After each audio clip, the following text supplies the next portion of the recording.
Olá, vamos conhecer os destaques desta segunda-feira. A maternidade Augusto Ngangula atende em média 100 partos por dia e vai merecer obras de reabilitação e apetrechamento. A falta de água no Morro Bento e nos bairros vizinhos está a preocupar os moradores das zonas. Materiais de construção estão mais caros e, por isso, os profissionais do ramo são menos requisitados. A OPEP projeta o aumento na produção de petróleo ainda este ano. Sismo de 4,7 na escala de Richter abalou Lisboa, nos concelhos de Almada e Sesimbra. É segunda-feira, 17 de fevereiro de 2025. Bem-vindos ao Melhor da Informação.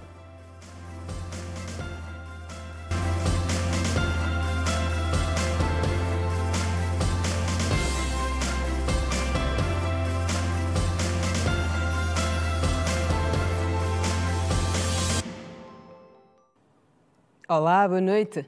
O Serviço de Investigação Criminal desmantelou no município do Quilamba-Quiache um estaleiro clandestino que era utilizado para o contrabando de combustíveis. Da operação resultou a apreensão de 7 cisternas de 51 mil litros de petróleo luminante.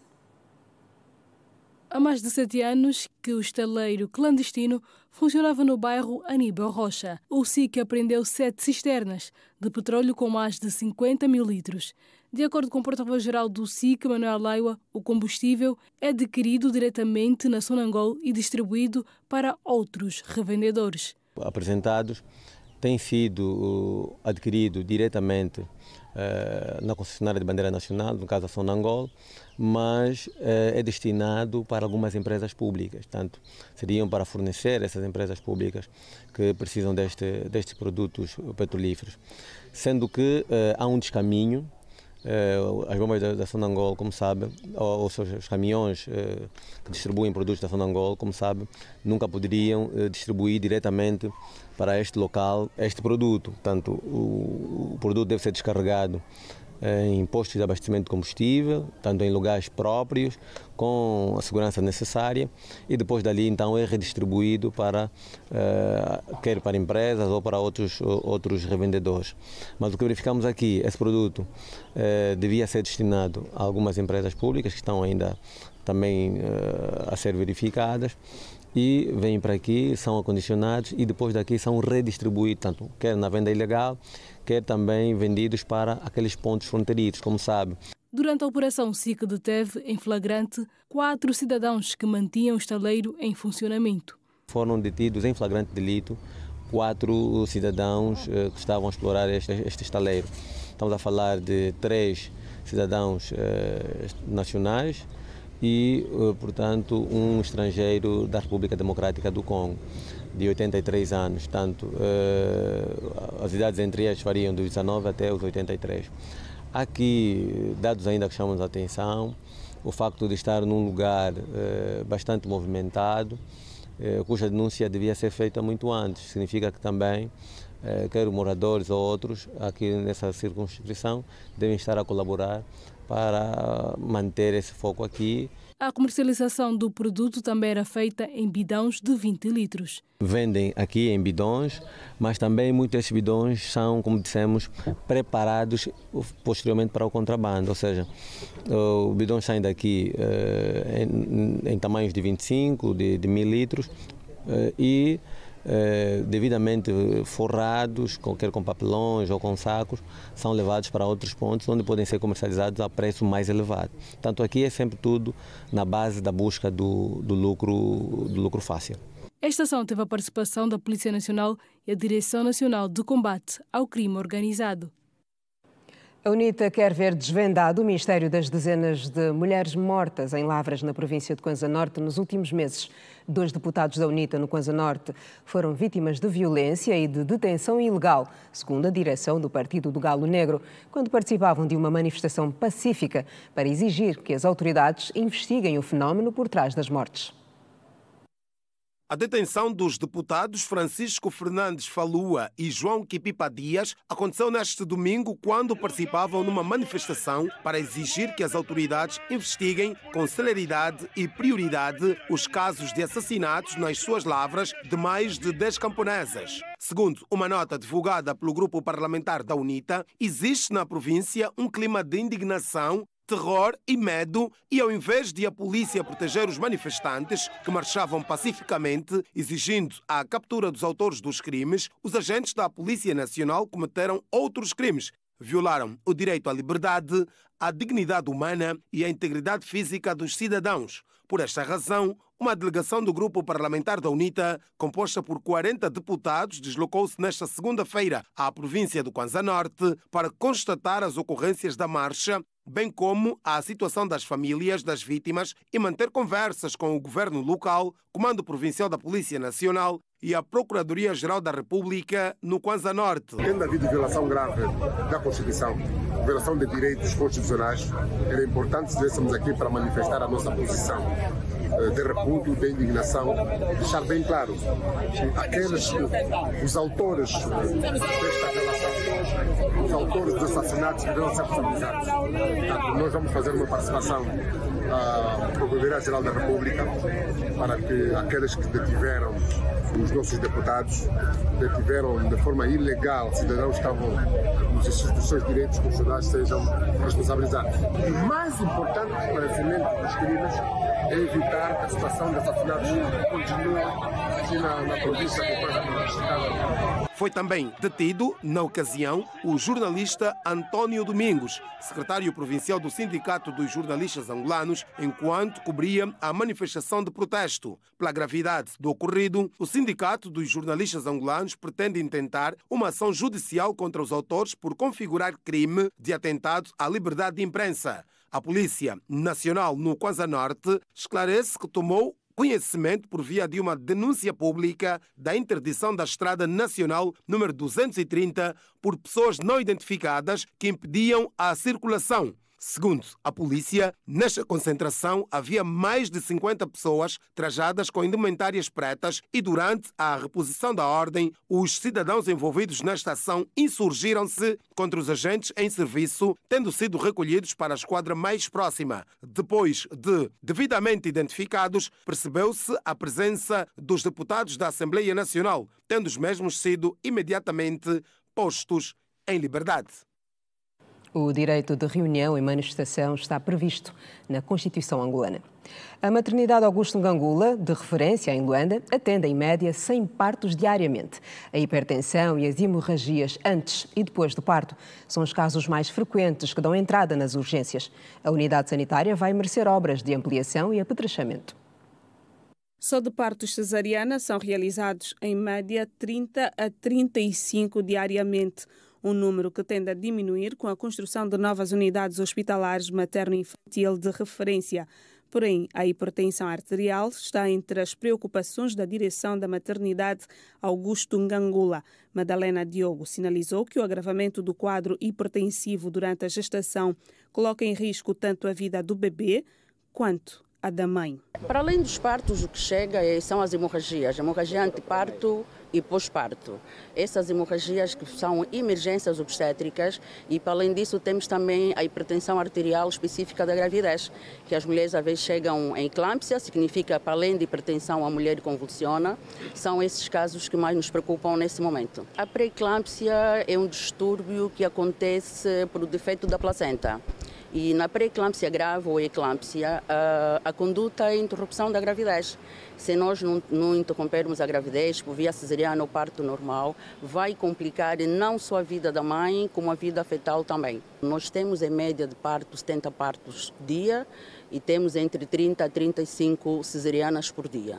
Para além de outras cirurgias que acontecem como gravidez ectópicas, rupturas uterinas, que temos que parar em histerectomias. Entretanto, a infraestrutura, dada a antiguidade, carece de obras de melhoria e apetrechamento, com vista a prestar um serviço melhor e humanizado.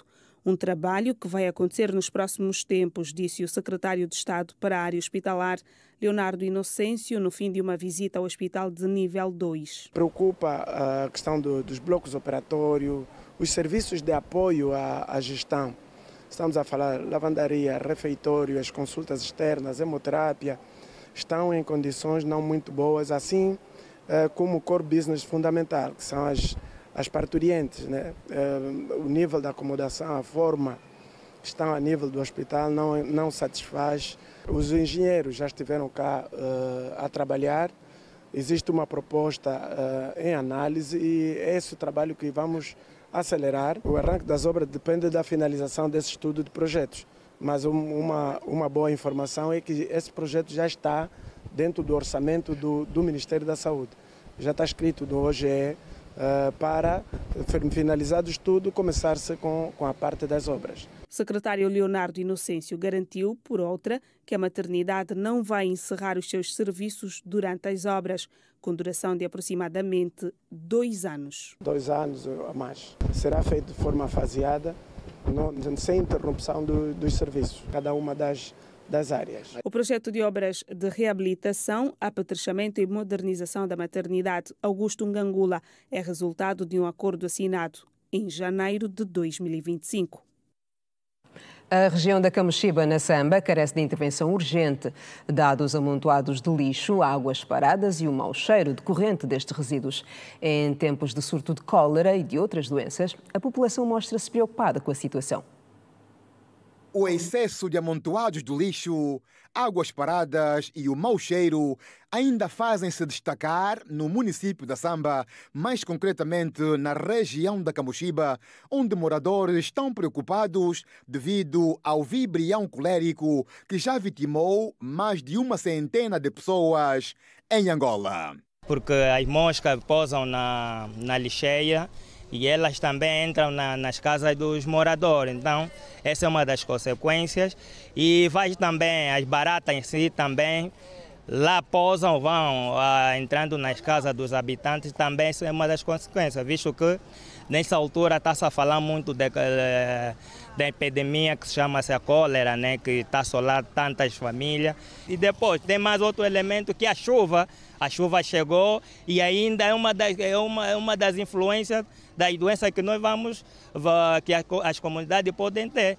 Não só a cólera, pode influenciar outras doenças. Valentino Gila, residente do bairro da Camochiba há mais de 40 anos, diz que a situação está insustentável porque é o povo que provoca toda essa sujeira e as empresas de limpeza não têm feito o devido trabalho. Eu digo que isso tudo a culpa somos nossos, porque quem meteu a vara aqui é para acudir a nossa doença. Mas muitos que não entendem por que a vara está aí. Veja só, o contentor está perto. A pessoa vai em casa e vem meter o lixo no contentor e não. Bota no chão. Será que não está vendo a coisa do contentor? Veja só a vara como está. Isso deveria ser dentro do contentor, porque tem um carro que vai recolher esse lixo todo. Neste quesito, não há melhorias, segundo os munícipes, que esperam que a administração local faça mais para não criar males maiores neste tempo chuvoso. Basta só cair chuva aqui, é um problema enorme aqui na Samba. Mas está a vir o carro que tira lixo, está a tirar lixo, mas não está a tirar lixo. A maneira mesmo que tira lixo, não. Pode tirar, mas o lixo vamos deixar na estrada. Olha aí, já partiram o muro da igreja. Aqui na Samba mesmo estamos a sofrer. Por outro lado, os munícipes agradecem a iniciativa da administração que está a pavimentar algumas ruas em betão, o que poderá facilitar o trânsito rodoviário. Antigamente, a Samba tinha muitas ruas esburacadas e essas ruas esburacadas estavam todas cheias de lixo e as viaturas, os automobilistas reclamavam muito quando circulavam nessas vias e tudo mais. Hoje por hoje fez um trabalho muito bom, está a ser feito, né? Um trabalho muito bom que vem a partir do setor B da Coreia, asfaltando aqui a zona toda daqui do lado como chamam, no lado de Guim Ribeiro, aqui a Rua Augusta e a Rua do Colégio Albino. Então são ruas que foram recentemente asfaltadas. E os benefícios são esses, como podem ver, os carros, as viaturas vão passando normalmente. Ainda hoje, por acaso, choveu de manhã e não temos ruas alagadas como era antigamente quando não tínhamos esse tapete asfáltico aqui no bairro. E a última atualização aponta que o país registrou mais 110 novos casos de cólera e a maioria notificada na província de Bengo. Há também registro de mais 6 óbitos, 3 no Bengo, 2 em Luanda e 1 em Icó e Bengo. No geral, 4.107 pessoas já foram infectadas, a maioria do sexo masculino. Desde o início do surto, 147 pessoas morreram.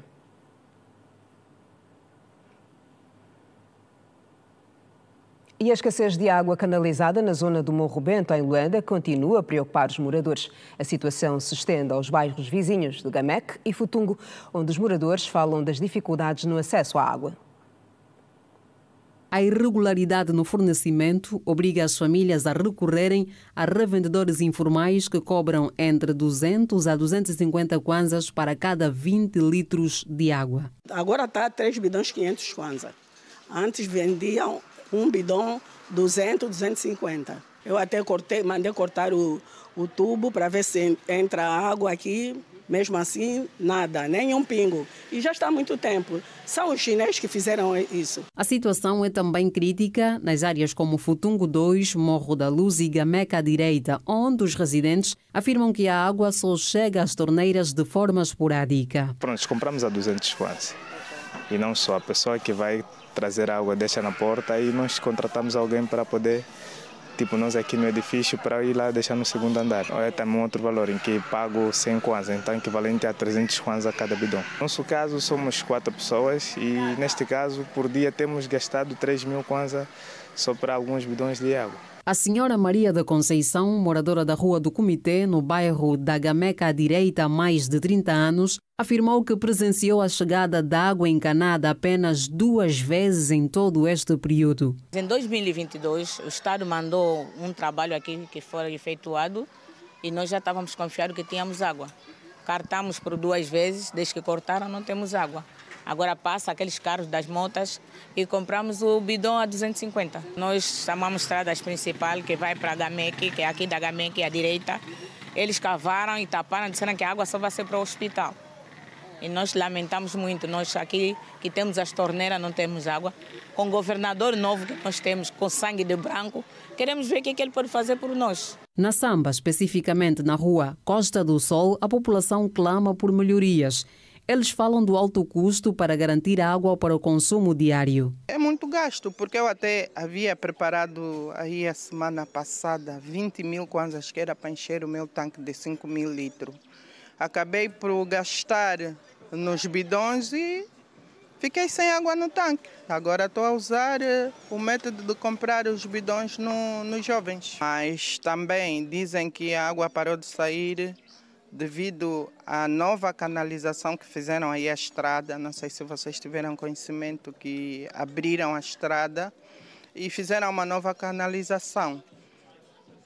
Tanto mais que as 5 casas também que saía água, esses dias também não está a sair. E diante dos desafios, o Ministério da Energia e Águas garantiu que a reabilitação do sistema de abastecimento de água no centro de distribuição do Morro Bento estará concluída em maio. A medida foi anunciada durante a 10ª sessão ordinária do Conselho Nacional de Águas, realizada no passado dia 6 de fevereiro, na Cidade Alta, sob orientação da Vice-Presidente da República, Esperança da Costa. Esse é um projeto que está, no fundo, no conjunto de outros da construção do Bita e do Quilonga, como já referi, que juntos vão criar uma capacidade de abastecimento de água para mais 7,5 milhões de pessoas, bem como o ProÁgua, que é um projeto que vai permitir otimizar a capacidade nominal existente e recuperar cerca de 400.000 metros cúbicos de água diários que neste momento não são explorados por avarias e obsolescência dos sistemas. O plano prevê melhorias no fornecimento para os bairros do Futungo 2, Cauelele, Morro Bento 1 e 2, Inorade, Bairro Imbondeiro, Gameca à direita, Hospital Pedalé, Morro da Luz, Uambo e Costa do Sol. Previsão de aumento na produção de petróleo. Procura do crude em destaque.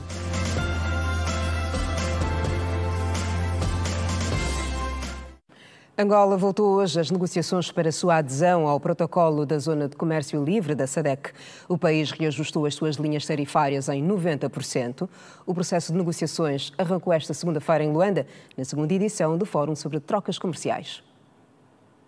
Angola está a marcar passos e a traçar a sua participação na Zona de Comércio Livre Continental da SADC para estar livre de quotas e direitos aduaneiros. Nesta segunda-feira, arrancou a segunda edição do fórum dedicado à oferta de Angola ao processo sobre trocas comerciais de mercadorias da região. Angola revisou a sua oferta tarifária em 90%, segundo avançou Anatólio Domingos, diretor nacional para a Integração e Desenvolvimento Econômico do Ministério da Indústria e Comércio. Nós estávamos ligeiramente abaixo dos indicadores que a diretiva estabelece.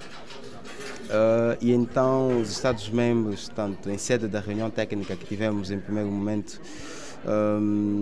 fizeram questão de que se cumprisse na íntegra a diretiva e daí então fizemos o ajustamento daquilo que eram as nossas linhas, porque a diretiva estabelece 85% imediato e 15% em 3 anos.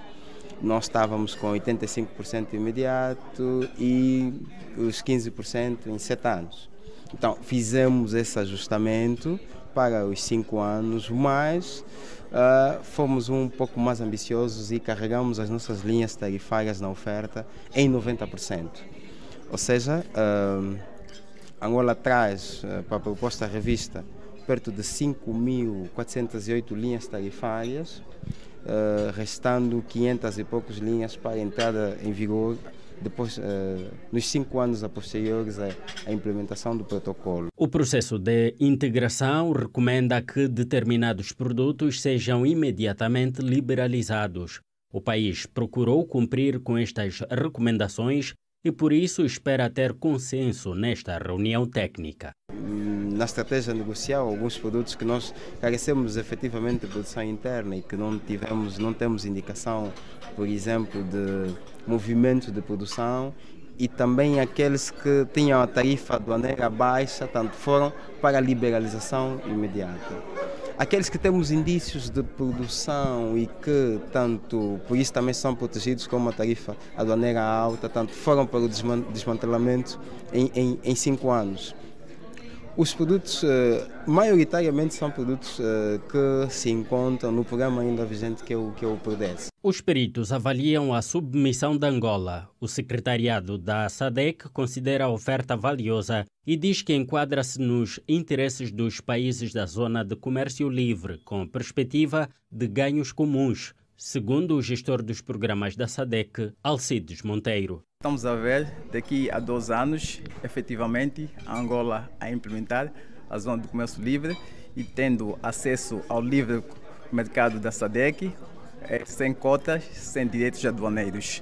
Isto com benefícios mútuos para Angola e também para os outros Estados-membros. Significa que vai se expandir aqui o mercado da SADC com a adesão da Angola. Significa que também os produtos produzidos em Angola terão acesso ao mercado dos outros países, da Namíbia, da África do Sul, de Moçambique, entre outros, e também dos mesmos países terão acesso ao mercado angolano, com benefício ao consumidor final, que poderá adquirir os produtos no mercado cada vez mais baixo. Este processo representa oportunidade para a expansão da economia dos países membros e a criação de oportunidades de emprego. Após esta sessão, seguir-se-á em maio a apreciação dos oficiais séniores da SADC para avaliar as decisões saídas deste encontro e em junho aconteça a sessão do Comitê de Ministros da SADC para a aprovação do processo angolano e depois o dossiê regressa ao país para a aprovação interna. A Organização dos Países Exportadores de Petróleo, a OPEP, projeta um aumento contínuo na procura global do petróleo em 2025 e 2026, impulsionada principalmente pelo crescimento do transporte rodoviário e aéreo. No seu recente relatório, a Organização dos Países Exportadores de Petróleo indica que o consumo mundial deve atingir 105,1 milhões de barris por dia em 2025. Para 2026, a previsão é de que a demanda suba para 106,6 milhões de barris por dia. O documento destaca que a recuperação da aviação comercial e a sólida expansão do transporte rodoviário são os principais fatores que sustentem esse crescimento. O aumento da circulação de veículos a reabertura de mercados estratégicos e a recuperação do turismo global estão igualmente entre os motores da crescente procura por combustíveis fósseis. A OPEP, que inclui países como a Arábia Saudita, Venezuela e Emirados Árabes Unidos, mantém as previsões apresentadas no mês passado, reforçando a tendência de alta na demanda de petróleo para os próximos anos. No início de fevereiro, a Aliança de Países Exportadores confirmou um cronograma de aumento gradual da produção a partir de abril, após pressões do presidente dos Estados Unidos, Donald Trump, que busca reduzir os preços do barril. A decisão da OPEP será determinante para o equilíbrio do mercado, uma vez que a volatilidade dos preços impacta diretamente a economia global.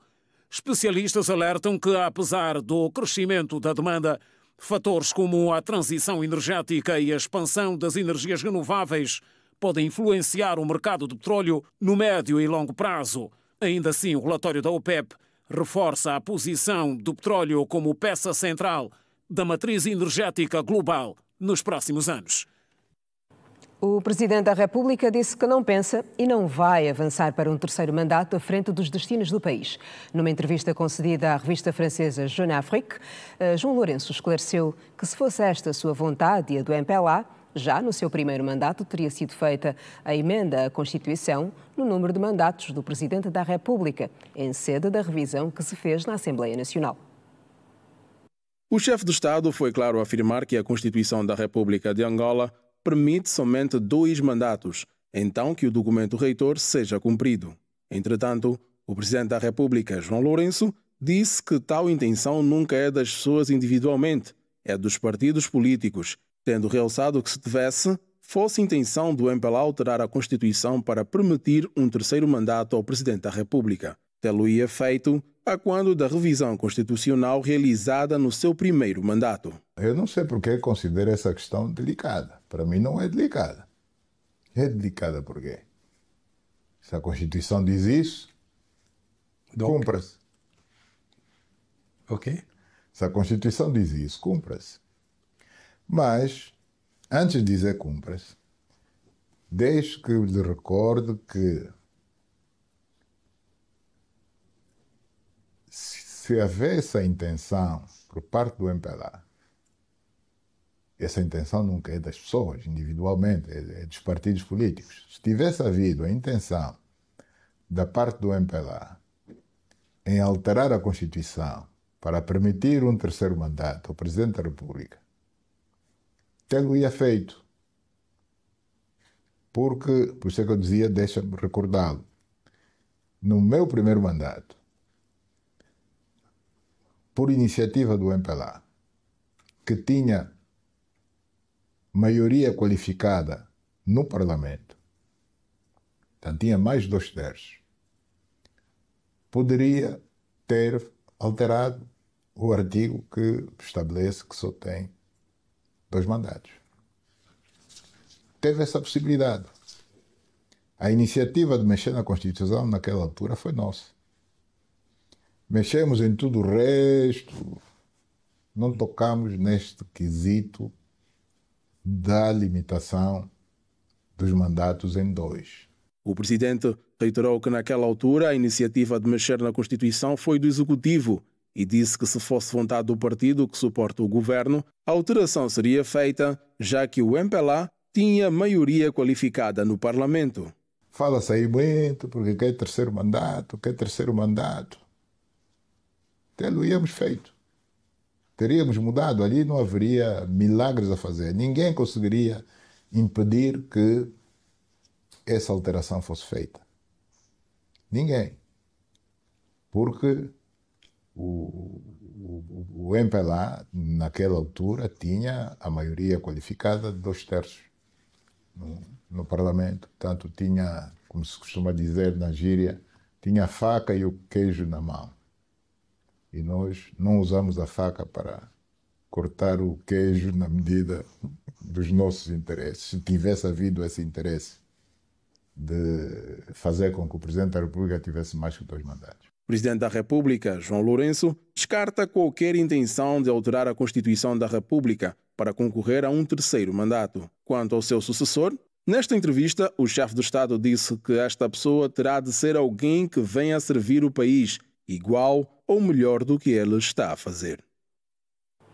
E a inteligência artificial volta a ser tema de debate em Luanda. Amanhã haverá uma conferência em que será abordado o tema como a inteligência artificial e a automação estão a transformar o futuro dos negócios. O evento é dirigido a líderes e especialistas e será preletor o professor José Esteves, da Porto Business School. Ele é diretor. Boa noite, bem-vindo. Obrigada por estar aqui connosco. Boa noite, muito obrigado pelo convite. Dado o nosso grau de literacia em relação ao tema inteligência artificial, eu vou pedir que em miúdos explique o que é a inteligência artificial e onde ela se aplica.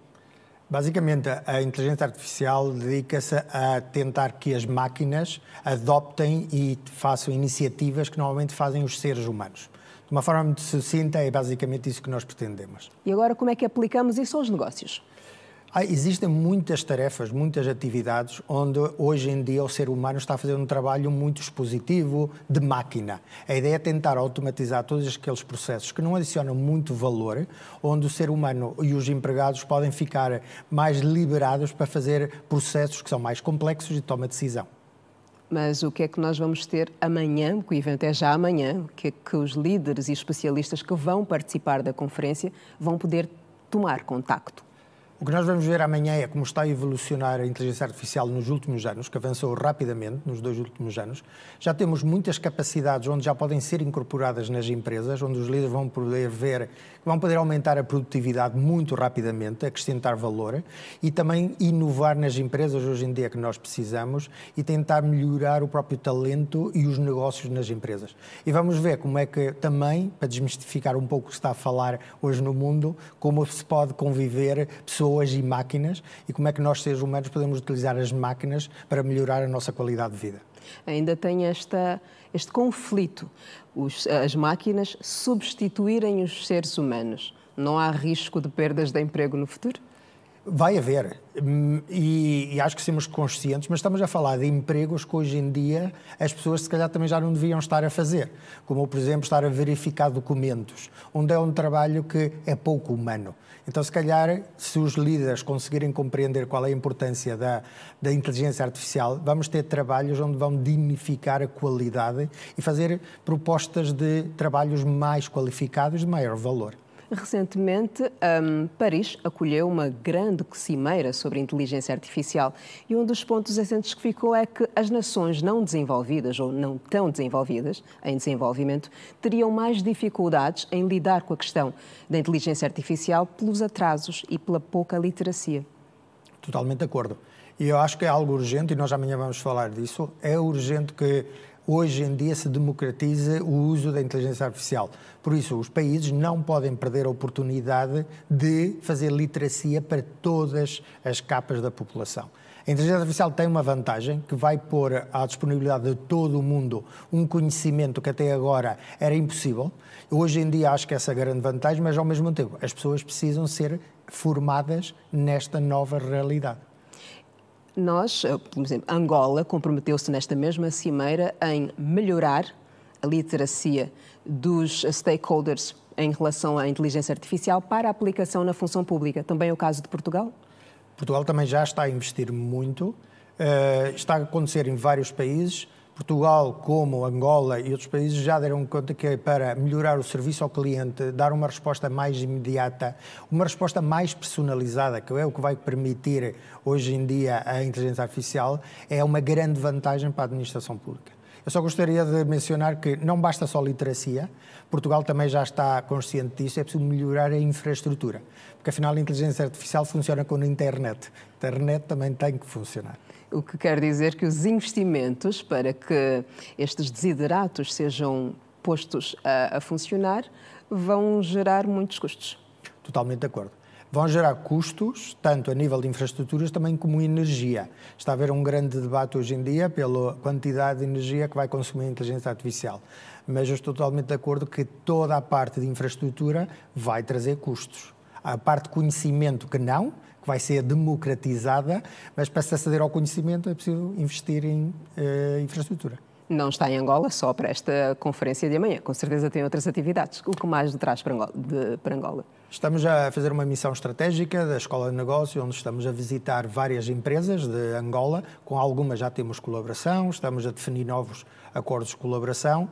Também estamos a promover e a publicitar todo o nosso portfólio de programas para executivos e gestores e estamos a anunciar um fundo de bolsas de estudos para cidadãos de Angola de $120 mil. Muito obrigada por ter estado connosco. Vamos desejar sorte. Aliás, é filho de Angola, está de volta depois de muitos anos. Bem-vindo. Muito obrigado. É um prazer. Esperamos contar consigo enquanto ainda estiver por aqui. Muito obrigado. Boa noite. E no próximo bloco veja o melhor da atualidade esportiva no país. Veja também a preparação para o Carnaval de Luanda 2025. Voltamos a seguir, não saia daí. Até já.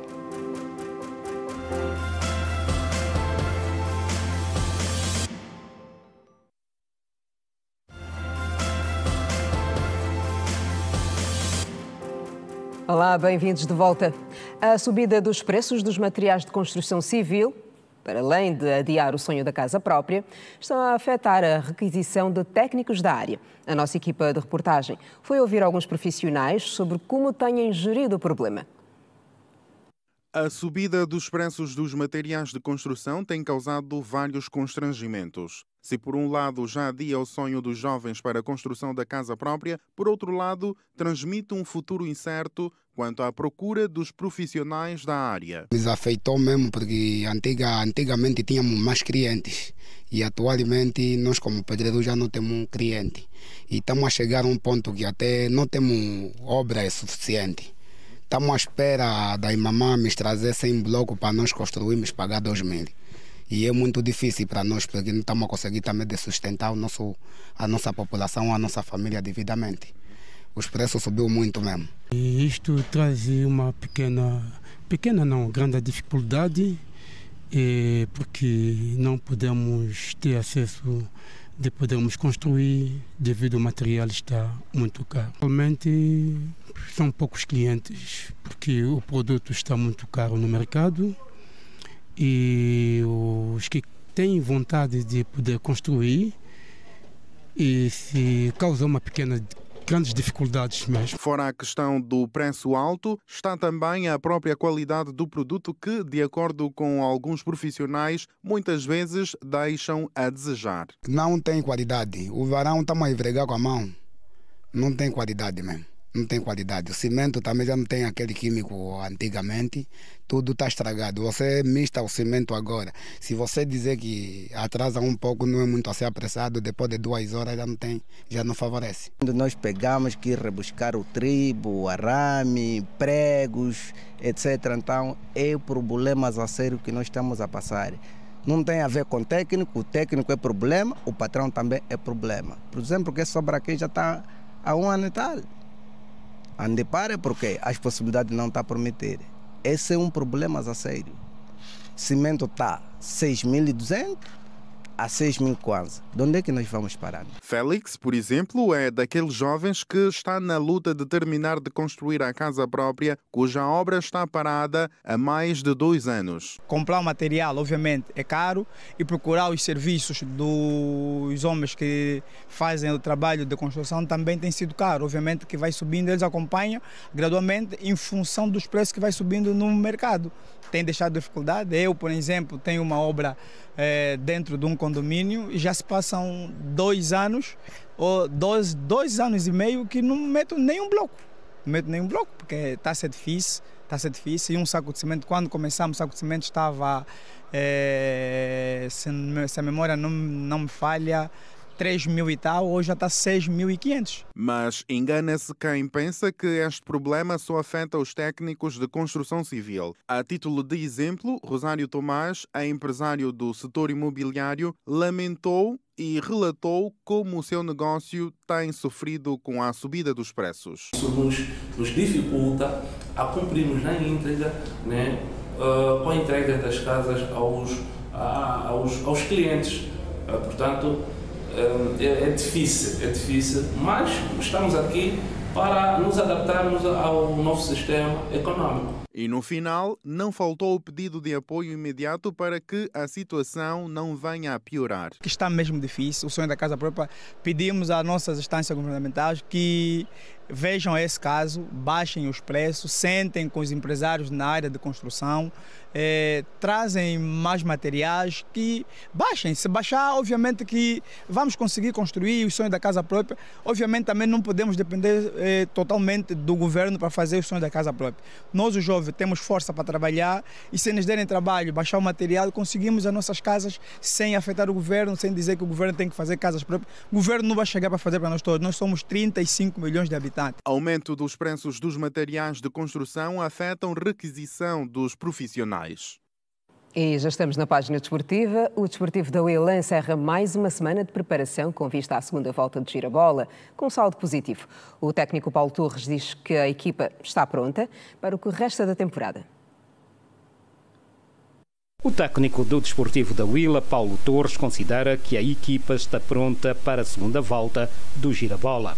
O treinador português, que falava no fim de mais uma semana de trabalho, realça que os jogadores responderam bem às sessões de treinamento para a derradeira etapa da época. Nós conseguimos, em determinadas sessões de treino que tínhamos definidas com determinados objetivos, superámos portanto, essas sessões com mais qualidade, porque eles conseguiram dar uma resposta muito boa. Sinal da responsabilidade, sinal que acreditam naquilo que estamos a fazer, e tudo isso acelerou o nosso processo. Portanto, estamos preparados, sem margem de dúvida, estamos preparados para a segunda volta. Paulo Torres destaca as ótimas condições de trabalho colocadas à disposição da equipa, que está com a confiança renovada.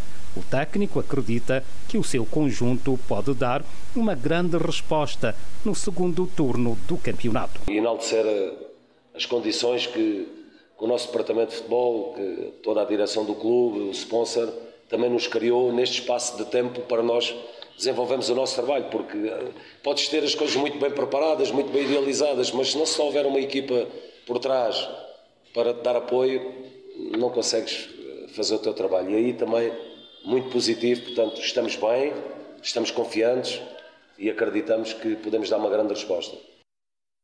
O 1º de Maio de Benguela estreou-se com vitória na primeira jornada do Campeonato Nacional da 2ª Divisão, ao vencer o Recreativo da Cala por 3-1 neste domingo, no Estádio Municipal de Benguela. Depois de muitos anos fora dos relevados, o 1º de Maio de Benguela regressa para a segundona e estreou com vitória de 3-1 ao derrotar o Recreativo da Cala no Estádio Municipal de Benguela neste domingo, no jogo da primeira jornada do Campeonato Nacional da 2ª Divisão de qualificação ao Girabola. O primeiro golo da partida foi marcado aos 22 minutos através da marcação de uma grande penalidade. O segundo tento surgiu depois deste contra-ataque da equipa do Maio, que resultou neste golo de belo efeito, da autoria de Adeba aos 44 minutos da primeira parte. No minuto 77, o Recreativo da Cala reduziu o score ao marcar por intermédio de Carlos. Já nos últimos minutos do jogo, o 1º de Maio, que aproveitou os erros do adversário, fechou o placar ao marcar o terceiro golo aos 86 minutos por meio de Carlinhos. 3-1 foi o resultado do jogo. O treinador do 1º de Maio, António Coimbra, reconheceu certas dificuldades da sua equipa em campo, porém parabenizou seus jogadores pela vitória. Pensamos que foi um jogo bastante difícil, um adversário que nos criou muitas dificuldades.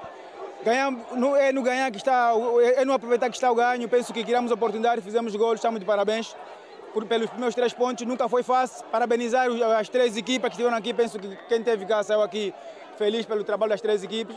Quanto a nós, temos que continuar a trabalhar. Os 3 pontos já lá moram. Próximo jogo já é o mais importante. O Clube Nacional de Benguela é onde está o nosso foco. Por seu turno, o treinador do Recreativo da Cala reconheceu o esforço das 2 equipas e promete trabalhar para o êxito da sua equipa na segundona. A Cala despertou desde os primeiros minutos, porque depois o 1º de Maio teve a felicidade de ter aquele penalti. Estes são os processos que têm que se trabalhar, porque a contenção é importante dentro da área, mas infelizmente tivemos aquele aspecto negativo, mas isso não é crucificar o nosso lateral, vamos trabalhar nisso.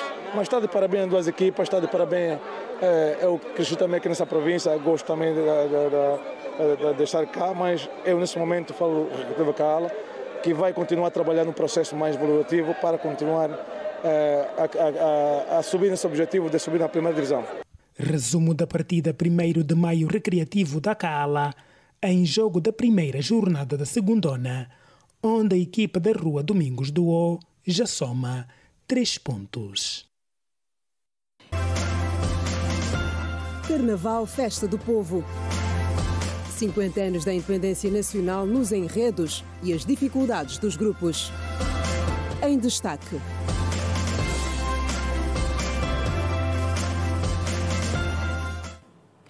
O governador do Mochico, Ernesto Mangala, apresentou a nova vice-governadora às autoridades tradicionais e estas solicitaram melhorias nos serviços públicos nas comunidades.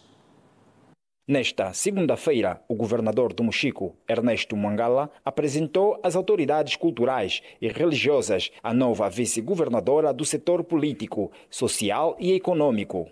Tenho a honra de vos apresentar a vice-governadora da província do Mochico para o setor político, social e econômico, doutora Elizabeth Mafo Sapato Ayala, quadro que já trabalhou nas províncias da Huila, Namibe e Lunda Sul, tendo assumido cargos de destaque como de delegada provincial das Finanças e de diretora do Gabinete Provincial de Desenvolvimento Econômico Integrado na província vizinha da Lunda Sul. As autoridades tradicionais no Mochico solicitam ao governo local a implementação de serviços públicos nas comunidades, como vias de acesso e aumento dos subsídios das autoridades tradicionais. Já começamos a solicitando sobre a dificuldade tão difícil que a autoridade tradicional atravessa. Em primário, falta de via de comunicações para as áreas onde que as autoridades tradicionais vivem. Segundo, as autoridades tradicionais ultrapassam várias dificuldades, falta de transporte, falta de um subsídio adequado para as autoridades tradicionais. Imaginemos que todo a nível do país, todo o subsídio for acrescido, menos as autoridades tradicionais. E as autoridades tradicionais têm preocupações nas localidades, falta de escola, há muitas crianças fora do sistema de ensino. Estamos preocupados para a área mais longínqua, não existe nem centro de saúde. Na ocasião, a classe artística expressou as suas preocupações que afligem os fazedores da arte. Os nossos apelos têm estado virados no sentido de termos ferramentas, portanto, apropriadas para que possamos levar a nossa nobre missão com boa proeza. Até hoje, desde 2023, que vinhamos, portanto, solicitando esses apoios, até hoje esses apoios nunca se converteram na verdade. A poucos dias da celebração do Carnaval 2025, os grupos continuam a preparar ao detalhe a sua participação na festa popular. Os grupos consagrados União Quiela e União Operário Caboclo garantem que a ansiedade para as comemorações do Carnaval dos 50 anos da independência está em alta, mas as dificuldades financeiras permanecem no seio dos grupos. O Carnaval deste ano tem um sabor diferente. Ele comemora os 50 anos de independência nacional e meio século de liberdade. O intrudo conta a história de um povo, representado em danças, adornos e ritmos musicais. Neste momento, os grupos preparam-se para a grande festa do povo. Todos os anos que a gente trabalha mesmo para ir para a vitória. Nunca trabalhamos porque estamos aí para sair segundo, terceiro. Não, vamos mesmo sempre preparados para a vitória. São 39 grupos, sendo 15 para a classe infantil, 13 para a classe A e 11 para a classe B. Os históricos Cabocomel e Quiela continuam na luta pelo título de campeões, mas as dificuldades financeiras permanecem as mesmas. A cultura ainda só deu 1 milhão de contas. 1 milhão de contas é nada. Estamos a preparar mesmo assim, bocado daqui, vamos a preparar. Vamos ver no dia 3. Os grupos pedem por mais apoio. Cabocomel, Quiela, Cazucuta, o Arnado, no dia só 4 danças só que ficou no Sandra, com 30 e tal danças só para ficar 4. De mesmo que o país mesmo. Este ano, por ser especial, devia ser ao contrário. Dariam os prêmios mais baixos e dariam o subsídio mais alto, que é para todos os grupos irem ao mesmo nível marginal. Senão assim ficam os grupos com um nível muito alto, outros com um nível muito baixo. No entanto, o União Mundo da Ilha vive um momento tenso. Com a perda do seu presidente no passado dia 9 de julho de 2024, o grupo sofre pela ausência do líder. Sem gravar entrevista, o grupo garantiu que continua a trabalhar para a grande competição. Este ano, o carnaval vai ser dançado nos dias 1, 2 e 3 de março. Veja no próximo bloco o sismo que abalou Lisboa e outras matérias de atualidade internacional. Não saia daí, voltamos a seguir. Até já.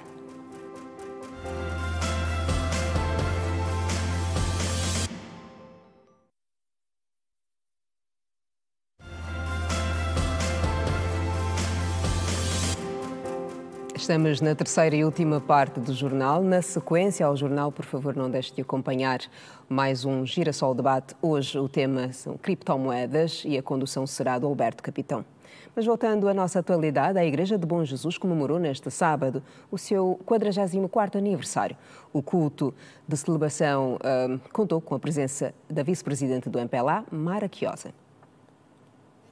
A vice-presidente do MPLA prestigiou neste sábado o culto especial do 44º aniversário da Igreja Bom Deus, que se assinala a 15 de fevereiro. Mara Chiosa destacou a importância que o Partido dos Camaradas tem dado às igrejas. Bastante satisfatório.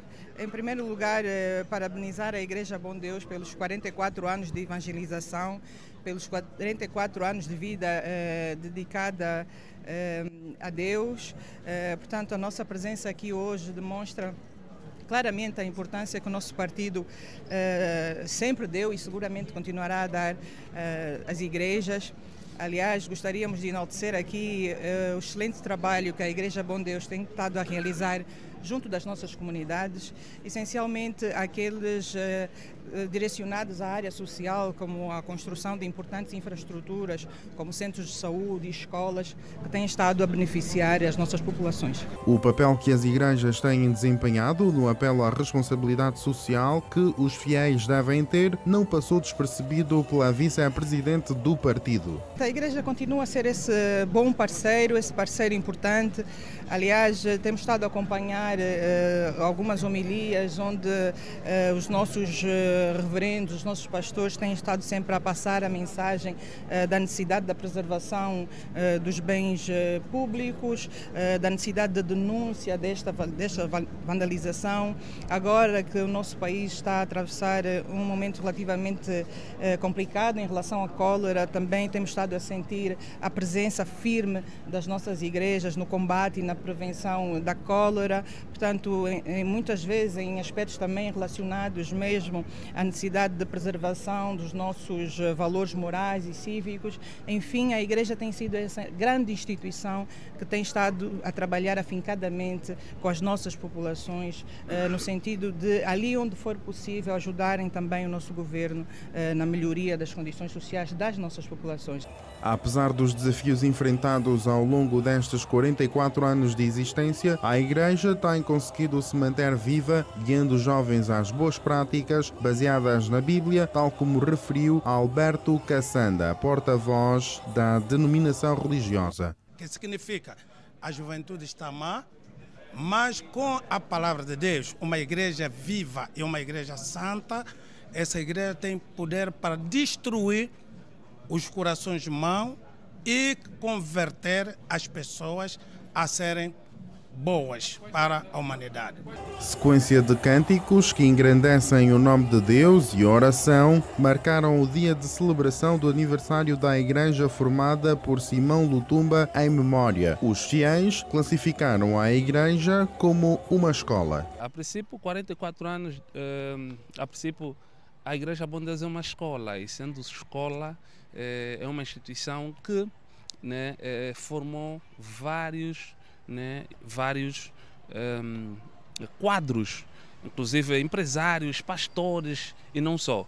Apóstolo Simão Lutumba, em memória, fundador internacional, foi um professor. Vice-presidente do MPLA, Mara Quiosa, prestigia culto especial do 44º aniversário da Igreja Bom Deus. A ONU, Nações Unidas, apelou hoje à ajuda internacional no valor de 6 mil milhões de dólares para acudir à população do Sudão, país que vive uma guerra civil desde abril de 2023. Com a ajuda de parceiros internacionais, a ONU pretende alcançar até 6 mil milhões de dólares para aliviar as dificuldades do povo sudanês, que vive atualmente o que as Nações Unidas consideram uma das piores crises humanitárias do mundo nos últimos tempos, desde o início do conflito a 15 de abril de 2023. A situação no Sudão, desde o início desta guerra que opõe o exército sudanês ao grupo paramilitar Forças de Apoio Rápido, causou um cenário caracterizado por deslocamentos em massa e fome crescente. O apelo da ONU representa um aumento de mais de 40% em relação ao ano passado para o Sudão. Atualmente, os orçamentos mundiais de ajuda estão sob pressão, em parte devido ao anúncio de uma pausa nos financiamentos feito pelo presidente dos Estados Unidos, Donald Trump. O ministro dos Negócios Estrangeiros da Rússia, Sergei Lavrov, afirmou que estão prontos a ouvir a proposta dos norte-americanos para pôr fim à guerra na Ucrânia. As declarações de Lavrov de hoje foram feitas a propósito da conversa entre o presidente norte-americano Donald Trump e o seu homólogo russo Vladimir Putin. Sergei Lavrov disse que os presidentes concordaram que é necessário retomar o diálogo sobre todas as questões que, de uma forma ou de outra, podem ser resolvidas com a participação da Rússia e dos Estados Unidos. E por isso, os russos ouvirão os norte-americanos e então os interlocutores informarão os seus líderes, que tomarão decisões sobre os próximos passos. Sobre a participação de países europeus no processo de negociação, Lavrov disse que não adianta ter envolvido neste processo quem está interessado em prolongar a guerra. O Papa Francisco foi diagnosticado com uma infecção polimicrobiana das vias respiratórias. Segundo o porta-voz do Vaticano, Matteo Bruni, que cita os resultados dos exames feitos ao líder da Igreja Católica. O Vaticano afirma que todos os exames realizados até o momento indicaram um quadro clínico complexo que exigirá um internamento hospitalar adequado. De acordo com Matteo Bruni, o diagnóstico obrigou a uma alteração do tratamento, o que não significa que o Papa tenha piorado, mas sim que a leitura dos exames realizados nos últimos dias mostraram uma avaliação mais completa da patologia. O Vaticano não adianta a possível data para alta hospitalar, embora tenha referido que o Sumo Pontífice estava bem disposto. O Papa Francisco foi internado na última sexta-feira devido a uma bronquite. Um sismo de magnitude 4,7 que foi hoje registado em Lisboa, na escala de Richter, na capital portuguesa. De acordo com o Instituto Português do Mar e da Atmosfera, o abalo foi sentido em grande escala nos concelhos de Almada e Sesimbra. De acordo com o Instituto Português do Mar e da Atmosfera, cujo site esteve vários minutos indisponível, a magnitude foi de 4,7 na escala de Richter e aconteceu por volta das 13 horas e 24 minutos, altura em que, curiosamente, no Estádio do Dragão, se aplaudia Jorge Nuno Pinto da Costa, cuja urna estava colocada no meio do relvado. Em comunicado, o Instituto adianta que foi registado nas estações da rede sísmica do continente um sismo de magnitude 4,7 e cujo epicentro se localizou a cerca de 14 quilómetros a oeste-sudoeste de Seixal. Entretanto, informações disponíveis até o momento indicam que o sismo não causou danos pessoais ou materiais e foi sentido com intensidade máxima nos concelhos de Almada e Sesimbra. De acordo com o Centro Sismológico Euromediterrâneo e com o Serviço Geológico dos Estados Unidos da América, a magnitude foi ligeiramente superior à registrada pelo IPMA, que foi de menos 4,8. A 26 de agosto do ano passado, Um sismo de 5,3 na escala de Richter, ao largo de Sines, foi sentido em grande parte do país e localizou-se a uma profundidade de 10 km. A CNN Portugal confirmou que o abalo foi sentido um pouco por toda a zona de Lisboa, incluindo a capital, mas também em Oeiras, Loures ou Almada, sendo que nas redes sociais começam a chegar relatos de vários pontos de Portugal. De acordo com o Centro Sismológico Euromediterrâneo, o sismo de agosto registrou-se a 78 km a sudoeste de Setúbal e 59 km a sudoeste de Sesimbra. E nós ficamos por aqui. Já sabe, na sequência deste jornal você vai acompanhar o Girassol Debate, cujo tema hoje são as criptomoedas. A condução é do Alberto Capitão. Nós voltaremos a estar juntos amanhã, à mesma hora, 19h45. Fique bem. Boa noite.